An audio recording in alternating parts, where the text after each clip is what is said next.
Kia ora e te iwi and welcome to Inside Netball, a podcast dedicated to he kōrero poitara whiti netball chat, both here in Aotearoa and around the world. Joining me today, Sky Sport presenter Jenny Woods and former Silver Fern Anna Stanley. Kia ora. Kia ora. Hey, look, last week we did talk about Amy G. Metcalf making the decision to step away from the Magic next year, not wanting to renew that contract. Obviously, what a difference a week makes. You know, a lot of things have, people are starting to talk about it a bit more. They've had a game since then. So let's have a bit of a chat about this. Amy G. Metcalf calling time with a Magic side that are, desperate for some sort of positive result at some point. I was really heartened actually to see that the result last night in round 12. I mean, it was another loss, but it was only 2 goals, and I thought it was nothing like that, abomination of the week before when, they lost by 15 to an under-strength Steel side, and you just thought, really? But I thought, right from the get-go when Metcalf put out that starting 7, and you thought, wow, they're all fit, they're fast, they're, that was 7 players who you were confident could run out a game, and they did it, and it was a really good game, and the Steel they weren't lucky to get away with it. They played well, but I think that sort of spoke volumes, and you did think, gosh, if only she might have done that a bit earlier in the season, would things be different? Totally agree. I think she left her starting 7, the best, in round 12. Where was that in round 1? And it goes right back to the recruitment of her players. You get a good coach, a coach recruits good players, and I just can't help but think she picked those 12 players. She picked a Timelesi Whakahakatua who wasn't fully fit. She picked a Chiara Semple who wasn't fully fit. And she spent too much time toying with those combinations down either end of the court, and as a result they've got no continuity on attack. I thought Laura Williams should have been the starting goal attack, and they should have persevered with her. And because she was sort of on the bench, on for half, she hasn't really gained any momentum, hasn't got her confidence up as a player, and it's really disappointing because I looked at her at the beginning of the year and thought, yes, this is going to be a revelation. She's going to be in that goal attack position. And I just think with Amy Jane mixing up with Chiara Semple in there, so I can't help but think a little bit she brought it on herself, Amy Jane, because she picked those players. If I was a coach, I would be picking players that at least can get a certain amount in the yo-yo, and you can't tell me that a Semple and a Timelesi Whakahakatua can get, what the Silver Ferns are getting in a yo-yo. So disappointing in that respect, but great that she picked the starting 7 in round 12, and they really pushed the Steel. It was interesting though, I was listening to Temi Parrott in last week's podcast, and she was saying, you can train fitness. What she looks for is like flair, attitude, and there was a third thing which I can't remember now, but I just thought, yeah, okay. And I wondered too with Whakahakatua, apparently what I heard was that she got that ankle injury at Otaki in the pre-season tournament and never got on top of it. So perhaps she should have been rested earlier and been allowed to get properly fit, because, we never saw her at her best. Seeing Edina Mikaere in goalkeeper last night, she looked at home, she looked comfortable, she got, I'd probably say, the most touches in one game she's had all season, and her pairing with Georgia Tong, who was pushed out to goal defence, was a big difference. But again, too late. That was Erina's by far her best performance in the Magic dress. And again, it was with Tong at goal defence, and she got hand to ball. They were combining, they were communicating, and they really took it to the shooters in that first quarter, and that's why they were up, the Magic. Georgia Tong, what do you do with her? Where do you put her? I mean, I think she is such a talent. But, you just think, if you're a bit taller, but then she's just like a whippet. She's here, she's there, terrific reflexes. It'll be fascinating to see where she turns up next year. Also, another talking point we've spoken about is that service to Caitlin Bassett, which I thought was, it's going to be so much better when Grace Kara comes back, and it was. But it kind of felt like even when Grace came off, that it continued on. Like it set the standard for the rest of the game. Yeah, I still think, but sorry, Bassett can't jump really, can she, anymore? and look, with all due respect to her, and I think there is a bit of a knee injury there. Like she doesn't move as fluidly as she used to. She put in a couple of beautiful moves last night, and I think we saw glimpses of what she's capable of. Yeah, but it definitely wasn't as good as when Kara was on the court. When Kara was on, it opened up a lot more. They did look in.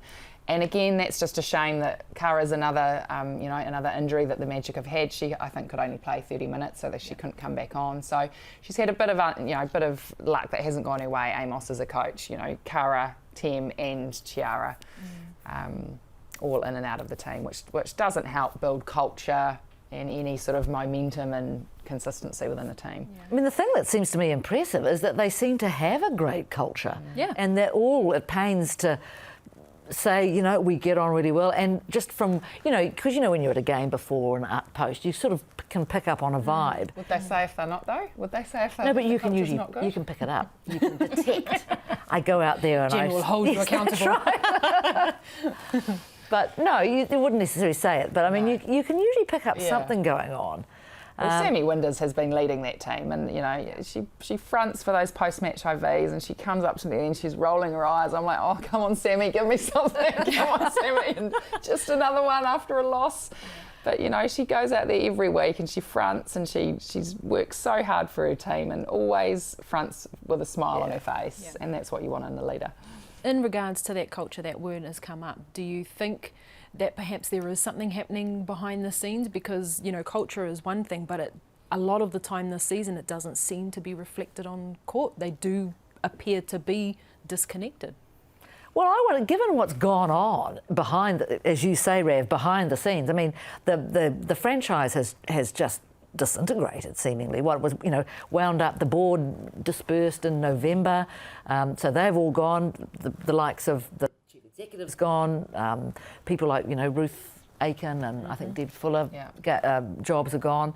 So, that is not a great atmosphere to build something positive in.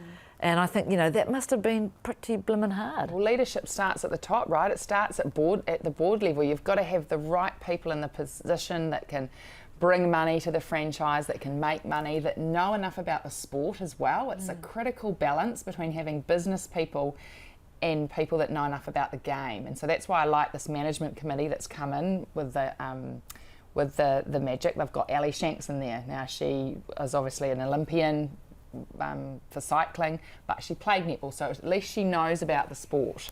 And we need to get these people more involved at that governance level. Not just for the Magic, but for a lot of franchises. There are a couple of other franchises that I could tell you right now that need a lot more better governance at that board level. Yeah. We look at the statistics and they don't lie. Of the last 39 games, the Magic have won 8, and that's over a 3-year period.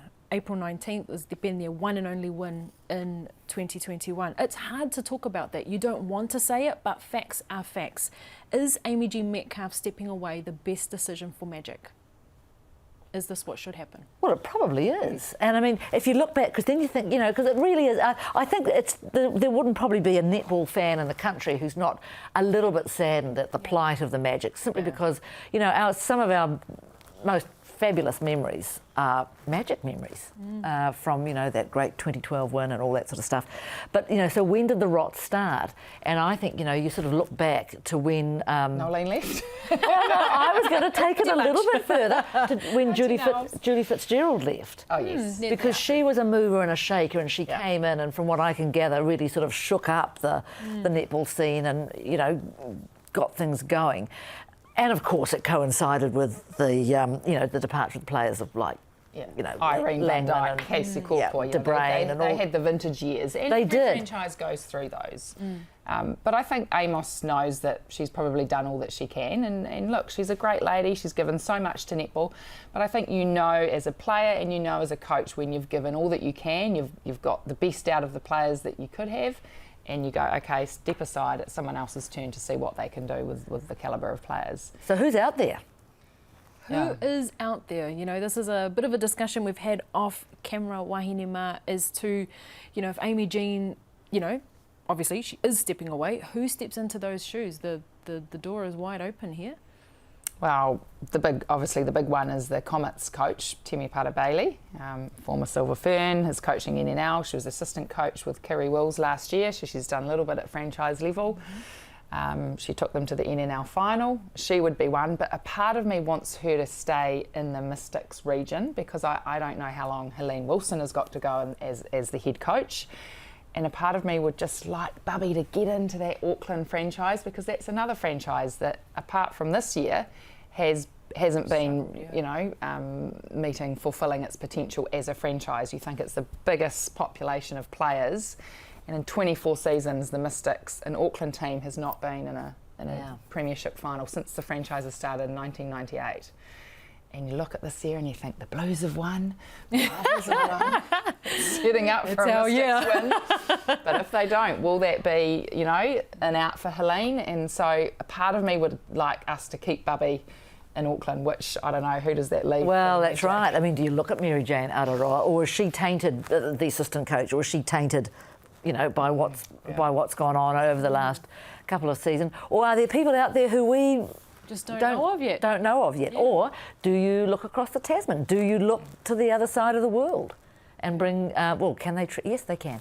You know, get a special visa.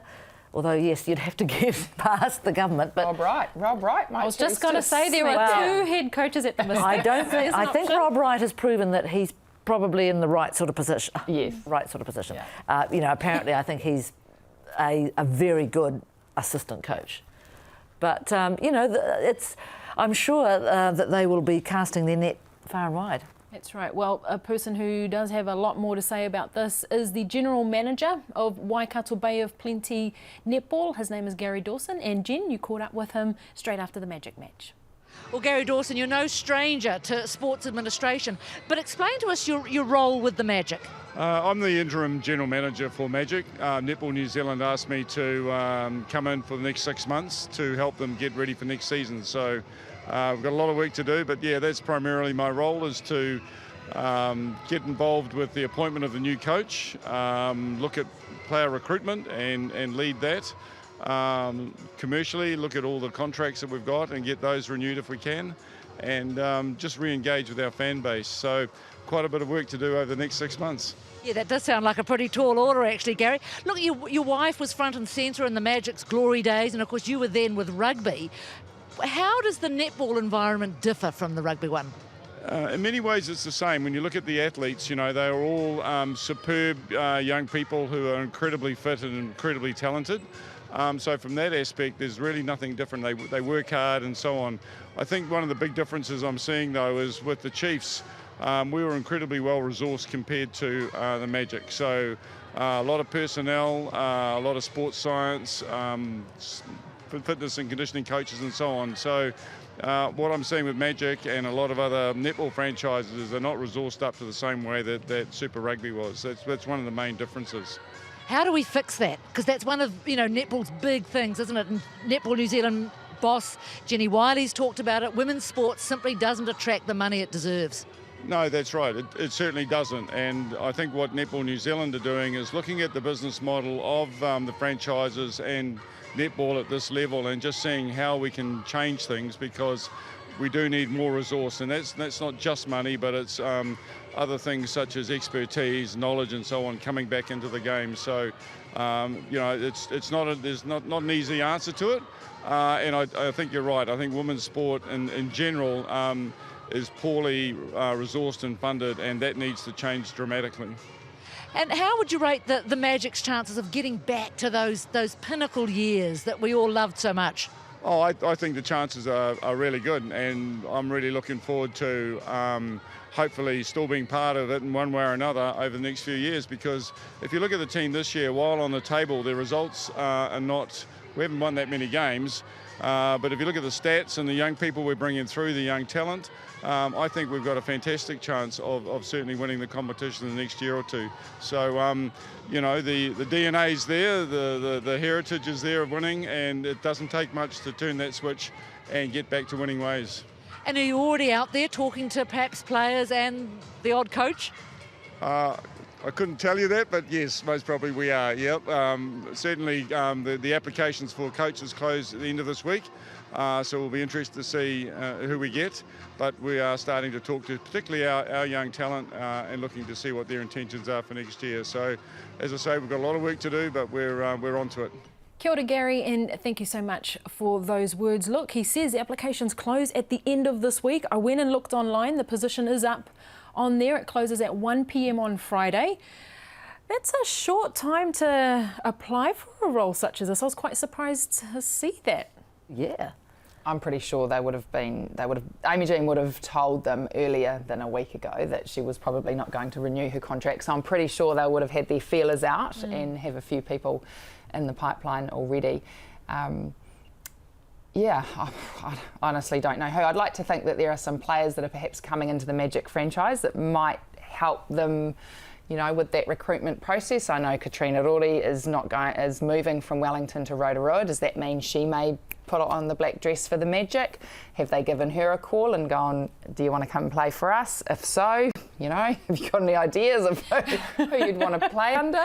Because I think you've got to have that dialogue with players because the players know so much about the game and the coaches and who's a good coach, who's not a good coach. So I think you've got to have that dialogue with the senior players. Should be great advertising for quality coaches. I mean, who wouldn't want to coach Katrina Rore in her comeback season? Well, yes. I mean, that's the thing. But it's interesting, isn't it? It must be a very fine balance between players and the coaches. And does an incoming coach need to have been an ex-player? When I say an ex-player, I mean an ex-international player. Because that's another old chestnut, isn't it? Yeah. Which, you know... the best players don't make the best coaches. They don't always. And you look at some of the examples, you know, Lisa Alexander, Graham Henry.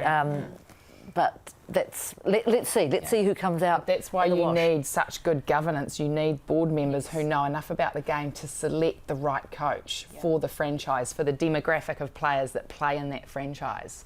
Because every franchise is very different in the makeup, and you've got to take that into account. And so that's why at the governance level it's so critical, because at the end of the day, they're the ones that are holding the coaches accountable. You know, who's holding these coaches accountable that this year are making so many random changes? And we've talked about it a lot in commentary. We have, yes. They're making changes and we're like, you know, they've just had a great quarter and then they're pulling someone off when they've done a good job. Or is it though, Annie? Is it a case that they know a little bit more than we do? And when I say when they know more than us, they in terms of what's going on within the team, and is somebody unwell? Has somebody got an injury? Has somebody missed training because Granny was sick? Or I mean, I don't know. Yeah, those. I think you're overthinking that. Overthinking is often a problem of mine. Look, another thing that Gary did talk about was resources, and we did touch on the money side of things. But if you were a coach going into the Magic, say you get selected, wouldn't that be one of the biggest things on your agenda walking in, saying, look, where is the money for resources to help rebuild this team?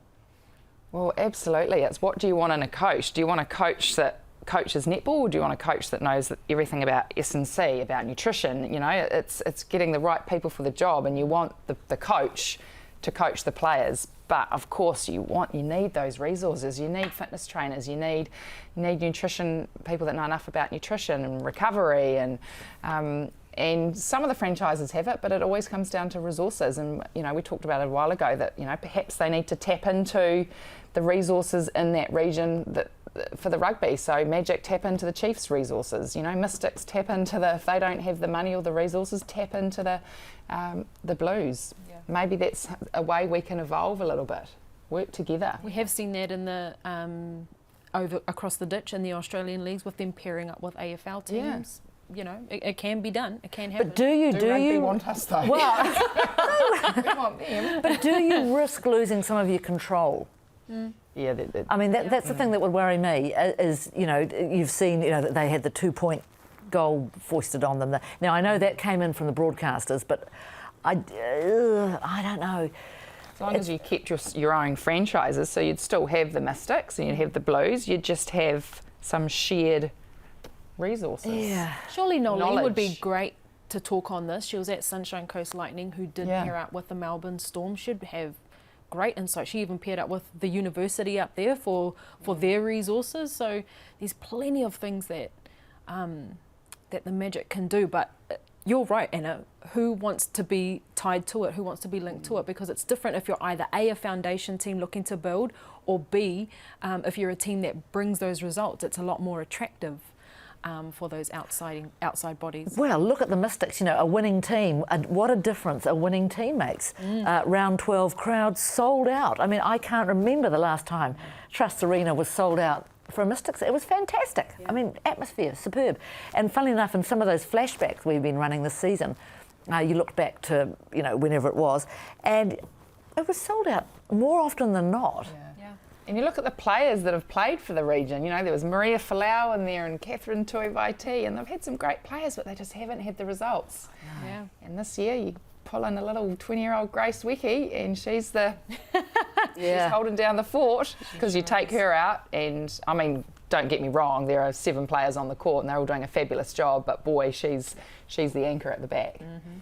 She sure is. Going back to that resources thing, and I think of that quote that Jenny Wiley said the other day, the Chief Executive of Netball New Zealand, women's sport is undervalued. And that's the attitude that we've got to change somehow. Maybe we need to go like the Breakers and have private ownership. Look at the Breakers. The owner is the former NBA player, and he's pulled in people that have got money. That's true. And they own the Breakers. They do, but of course they're American, aren't they? And I don't think don't play netball in America. Netball. But there must be ways, and I'm sure we're not the first people to sit down and try and think about how we can try and get some money. I mean, do you get people investing? Do you put in a share, some kind of share arrangement? Yeah. So when you look at us, I mean, we do pretty well as a sport, netball. Yeah. We are under-resourced, yet we've got these fit, fabulous players that train. They don't get paid like the rugby players. We're very semi-professional. Some of them still working, mothers. And you look at what they do out on the netball court every week, and I think they do pretty damn well. Well, I go back actually something that you said years ago in some speech that you were speaking somewhere, and you said that you were sure that part of the reason that the netballers did so well was of the balance that was foisted upon them. The fact that you had to work and you had to, as opposed, didn't have a choice. You didn't have a choice, and you looked at the rugby league and I'm not saying they all are, but they can have too much downtime. They get into trouble. They have COVID parties and get fined $300,000. Talking of champions, the National Netball League went down over the weekend, and the Northern Marvels defeated an undefeated Northern Comet side who had. I was there at the game, calling it, of course, yes. with our colleague Storm Purvis, and it was neck and neck the whole game, and the Marvels ran away with it in the end. Marvellous game. Yeah, marvellous. It was a great final. It was great to watch. I was home on my couch, but it was everything that you wanted, because it just went doof, doof, doof, doof, this way, that way. I wanted to, and congratulations to Rebecca Piri for the coach of the Marvels, because I think she did a very good job, and it was smart coaching, yes. I think. And Saviour Tui, and the way she brought on Braxton Tarini to join her in that shooting circle, who, from memory, were the shooting circle of that Central Manawa side. Yes. When they together, yeah. And when they won. When they won, yes. So yeah. It's interesting that when the Pulse won, the Central Manawa won. Yeah. The Marvels have won. So yes, I like it. Yes. I like seeing Saviour Tui on the court, because obviously she sits on the bench every week for the Mystics. It's nice that she can actually get out for a grand final play, because those players, she'll pick up probably a contract from that next year for a major franchise. So it was great to see her. Without her, the Marvels, I don't think, could possibly have done it. No, not at all. So, yeah, good job. It's interesting, isn't it, how the various coaches of those NNL sides use those players who flit between the two competitions. And because, if you were just watching the ANZ Premiership, you'd think, oh, poor Saviour Tui, why is she not being played? But, of course, if you look at the bigger picture, she's had an amazing season. And as you say, Annie, who knows what will happen next year. Well, there's a lot of them in that Mystics team because you bring in a Phoenix Karaka next year and a Michaela Sokolich-Beatson. You've got Fa'ama Ioane, Taylor Earl, Saviour Tui or Phil DeVue, one of those have got to go. They probably shouldn't stay at the Mystics, because Saviour needs court time. She needs to be playing. Yeah. So there's going to be a bit of a shuffle around at the end of the year. Yeah. I loved seeing Saviour Tui in goal shoot. You're not going to get that bib in the Mystics, not with Grace Noike there. No. So she looked so at home, and the way she doesn't play like the goal shooters we see in the ANZ Premiership. She has a whole lot of movement. She's here, there, everywhere. Just commanded that baseline. It was so beautiful to watch. Yeah, she might go down to the Pulse, because to the Pulse. They might have a little gap down there maybe next year. Well, maybe. Or I was just thinking, there might be a little gap at the Magic. She won't have to go. Yes. Mind you, she's a Wellington girl, isn't she? Well, she is a Wellington girl. That's right. And look what watching Tiana Maturo in that round 12 game against the the Magic, I just thought, wow, is that not the best move she's made to go south? And you could see actually that when George Fisher came onto the court, and they really have something going there. Well, I said to her, I interviewed her at the end of that match, and I said, how good was it having your old mate back in the game for the 2 quarters that she got on, and just big smile came up over her face. It was like, yes, I had my little buddy back. But sometimes just a change can just revitalise you as a player, and completely got away from home. Her comfort zone was Wellington, and still know how to look after their players. And the way she could just adjust between the 2 goal shooters as well was effortless. She just reads them like a book. And she played with such experience. Like when they made that change, and I think they took Namina off and brought another shooter on, or was it Namina? She was, she got the ball in the circle and she could take the shot, but she didn't take the shot. She thought, no, I'm going to pass it to Namina and get her into the game. It's quite a mature thing to do when a new shooter comes on the court. You just want to give them the ball so that they can get that first goal in. So, and she just always speaks so articulate at the end of the game, doesn't she, old Tiana? Well, you hear her all the time too, don't you? Just supportive. And I think, and somebody said it, I think in the Twitter sphere or something, she's 20. Yeah. She's probably played her way into the Ferns, you would think, based on the last few performances in that goal attack position. Well, with Wiki. With Wiki, imagine that, 2 little youngsters. I just thought, I just when I close my eyes at night, I just think that is the shooting circle for New Zealand of the future. That would be exciting to watch. And, I mean, we talk about Tiana. She came through that, what was formerly the Beko League. She came through those ranks. So have many other players. But this is the calibre of player that competitions like this can breed into our top tier. Yeah, and that's why it's been so valuable. Agreed. Okay. Thank you so much, Korua, for joining me today. And last note, we will be watching the space. Applications close for the Magic Coach this Friday. So we will be... get your applications in. That's right. Get in now. Netballers out there. As for us, of course, we will be back here next week. Hei ko nā mai.